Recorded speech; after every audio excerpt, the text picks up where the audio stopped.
Okay, so this is an old-fashioned hand-cranked movie projector called the Movie King by Sears and Roebuck. And I'm going to go ahead and show you folks how to get it set up so you can watch a film. According to a plate on the back of the projector, this is a toy projector and meant for safety film only. And so what we have here are two reels. We have the take-up reel, but this here is the top reel, also known as the feeder reel, and it holds the film. And we have this arm that holds the reel into place. And we also have on the end of the arm, we have this spindle with a little clip on the end. Closer to the arm, we have a little bitty old spring here, but then the clip will swing down and hold the reel onto the spindle once you poke it through. And here you see that the reel is solidly on the arm and is not going to fall off. This here is the lower reel, also known as the take-up reel, and it has a pulley mounted to the side of it, and that's what the belt wraps around. Now here on the projector we find another pulley wheel, which is of course for the other side of the belt. Now when we hand crank, we will turn that pulley wheel, and it will transfer the motion via the belt to the take-up reel so that it can rotate and wind up the film as we operate the machine. This piece here that looks like a skinny bobbin is called a retainer, and it helps guide the path of the film as it works through the machine. It does rotate and it is spring-loaded, and once again it just puts some gentle pressure on the film as it passes through the machine, rolling down off the feeder reel through the gate onto the take-up reel. Now this bracket here slides down into a slot on the top of the projector body, and it holds the feeder reel in the proper position. Of course, it's possible to get it in backwards, but it's really obvious when you do because it's not in line anymore. So you have to have the reel and the retainer in line with the lens and the gate so that you can maintain that proper straight path. Now we're going to look at the gate. The gate is where the light passes through the film, and it also holds the film in place, which is necessary for keeping the film in focus. So there is this lever here which allows us to open the gate and mount the film to the spindle. And what we'll do is we'll swing it open and reach up, grab the film, and of course we place it behind the retainer wheel and run it down to the spindle. Now on either side of the spindle you'll see a sprocket with little cogs or teeth if you prefer. Now these will line up and pass through the little rectangular holes that we find on either side of the film. When we turn the hand crank, the spindle rotates and it will pull the film through the gate as the film travels towards the take-up reel. Once the film is mounted to the spindle, we'll swing the gate shut, and then we'll latch it, of course. We'll hand crank the crank a little bit to get some of the film to wind up down through towards the take-up reel, just enough to get it started. As we bring the film down to mount it to the take-up reel, first we'll make sure that the film is behind the retainer, once again keeping the film lined up along this straight path that we always maintain. You will also notice that the belt is mounted to the pulley wheels. I am going to now go ahead and hand crank a little bit just so I can remind myself which way this reel rotates. And I can see that it rotates in a clockwise direction from my perspective.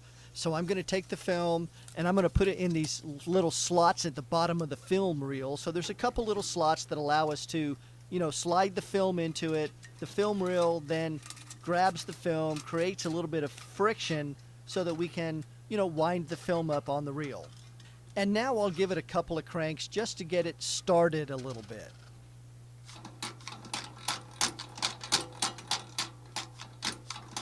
Let's take a look at the light bulb part of this real quick. And what we have here is this back panel. There's a place to get your fingers in here and pull up and slide it right off. Back panel is removed. By the way, you can see there's a little reflector here that's lined up right behind the lens, and of course the light bulb drops in between the two, and then you do have this little adjuster here to make the light bulb go up and down. Show you a better look at that here real quick. So this is a little bit difficult to see because it's back up in this chamber that's surrounded on most sides, but you can see there's a light bulb in here. That is an LED light bulb. It's a regular type of socket. I think they call it a medium base, and it's just connected to a little pole. The pole extrudes out the top so that I can move the pole up and down and get that light bulb pretty much right in the center of the lens. And so that's how that part of it works. So what we have here in green is the outline of the projector. You see the main body. You see this back panel that I lifted off and exposed the light from behind earlier. You see this front panel that houses not only the front lens, but also the hand crank. But now what I'm showing you here is what's going on inside. Remember the reflector that was on the back panel? There's that there. Then of course there's the light bulb.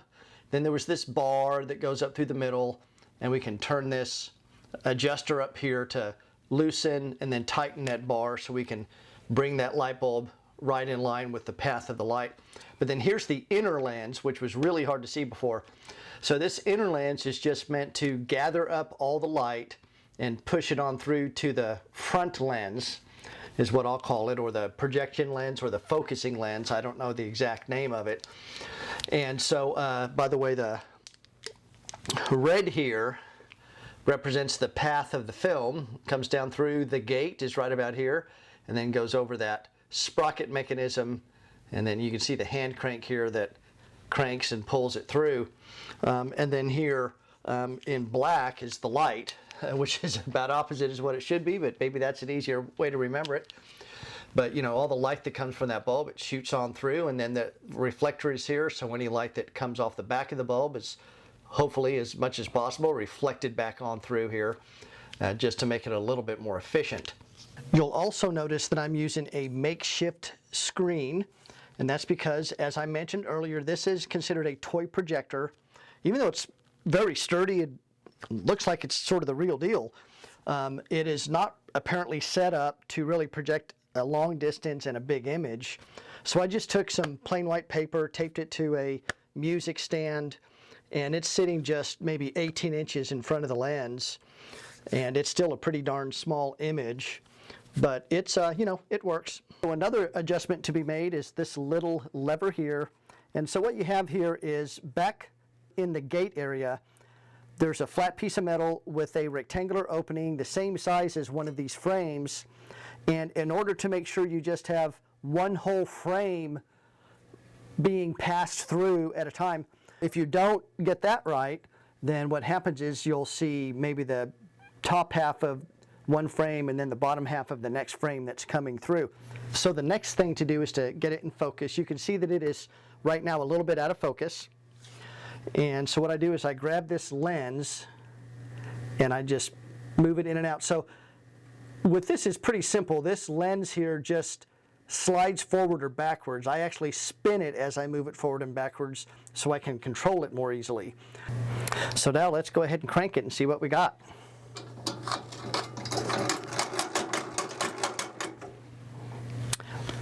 Well, it looks like things aren't quite as lined up as we want. Let's readjust.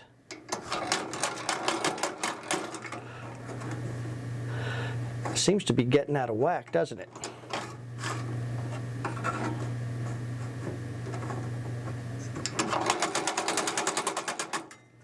So obviously it can get out of whack a little bit, and I'm not sure what that's about, but I'll have to take a look and do some adjusting.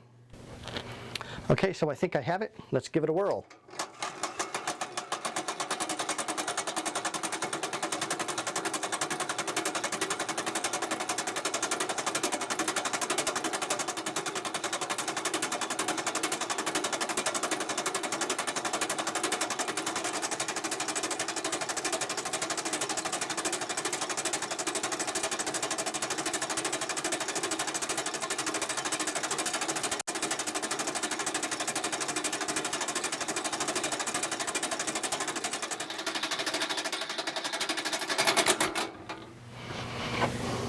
Of course, when you're done with the film, it has to be rewound, and I'll show you how to do that.